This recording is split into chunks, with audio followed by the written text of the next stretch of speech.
So today I want to talk about leaf reduction. I had a question just last week, somebody asking about why their leaves were larger now that they started fertilizing than they were when they bought it from the bonsai nursery where they bought it.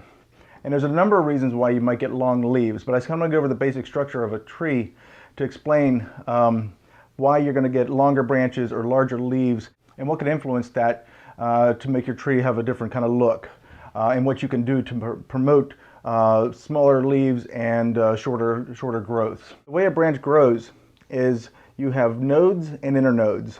Nodes are where the leaves actually come out. This is the node. In between that is called the internode. And the way that develops is based upon how much sunlight the tree is getting. A tree in the shade is going to have a much longer internode than a tree in full sun. The reason for that is the branch is trying to reach further in between actually putting out leaves. So it's going to send out a longer shoot in between, or a longer internode before it starts to develop leaves again. So if you want to promote shorter internodes, you want to give it a little bit more sun. Now keep in mind it really depends on what kind of tree, because you can't put a tree that likes shady or filtered sunlight in full sun and expect it to live. It's going to the leaves won't be able to handle it. But if your leaves can't handle it and it's a tree that normally is in full sun, get it out in the full sun and you're going to get a much shorter internode, which means your branch is going to be smaller, more condensed, and a lot better finished product.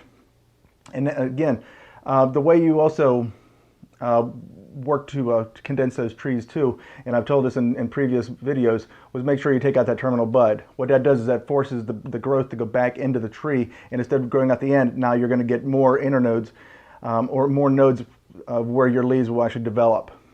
Look at it like a garden hose. If you take a garden hose and just start putting holes in it, it'll sprout very long streams of water with just a few punctures in the hose.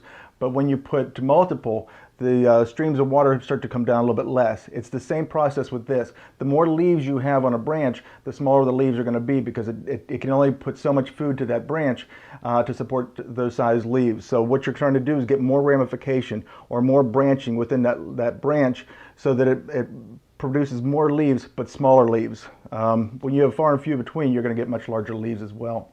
Fertilizing also can influence the size of your tree. The first number is your shoots, which is your plant growth.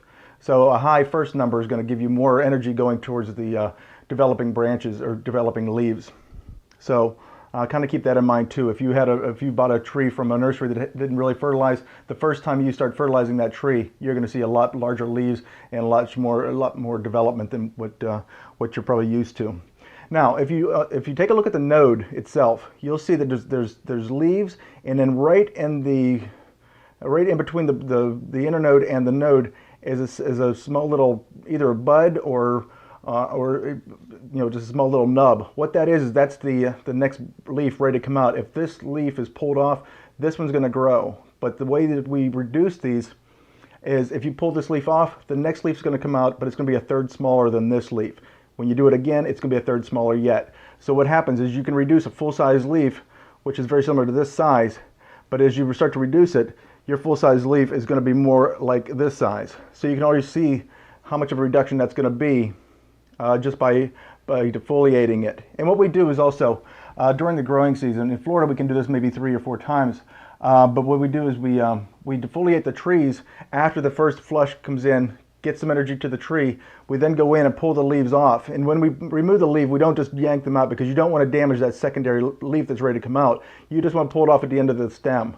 So that way the tree is going to recognize it doesn't have that leaf there anymore, and it's going to put energy to this leaf so that it fills in. And we do that a number of times. What you do is you actually get a number of growing seasons that way. It reduces the size of the leaf, but also it's like another growing season, which means you're going to get more ramification and bring the tree in closer and much fuller, and that's what you're trying to do.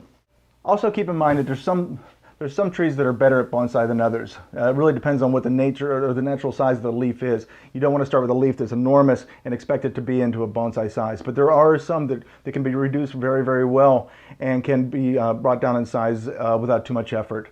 You can always check my website, orlandobonsai.com, or send me an email or a comment to this message Please, if you do enjoy these videos, make sure that you do subscribe so that you don't miss out on any new videos that I put out. And I really appreciate you checking in. If you have any ideas for other questions you might have that I could do a video on, please feel free to let me know.